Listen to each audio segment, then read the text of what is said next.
Sotesnis kąsnis pensininkams darbo grupė jau šį rudenį siūlo grąžinti per krizę sumažintų senatvės ir neįgalumo pensijų dalį. Šių kompensacijų laukia apie 500 000 gyventojų.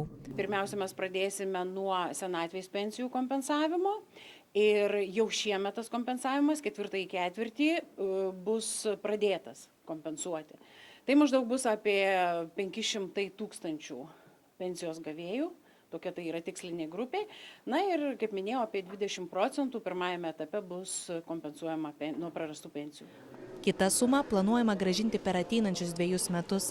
Iš viso pensijoms kompensuoti reikia per 800 milijonų litų. Sunku pasakyti, ar pinigų negalime įvardyti. Kiek įplauks, mes manom ir tiek išmokėsim. Nebus taip, kad iš karto bus įvardyta suma kaip konstanta, o jeigu paskui mes negausim tiek papildomų įplaukų, tai tada ir negalėsim ištesėti pažadų.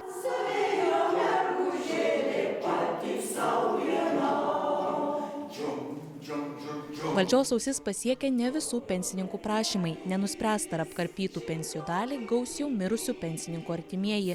Taip pat bent šiemet kompensacijų neturėtų gauti per krizę dirbę pensininkai. Konstitucinis teismas taip patvirtino, kad visiems turi būti kartu atiduodama, nediferencijuojama ir neskirstoma, nepriešinami mūsų pensininkai.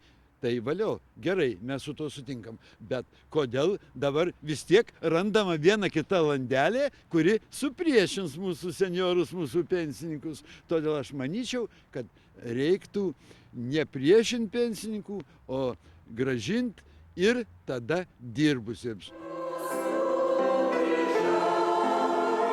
Pensijų kompensavimo modelį darbo grupė valdančiųjų politiniai tarybai pateiks pirmadienį.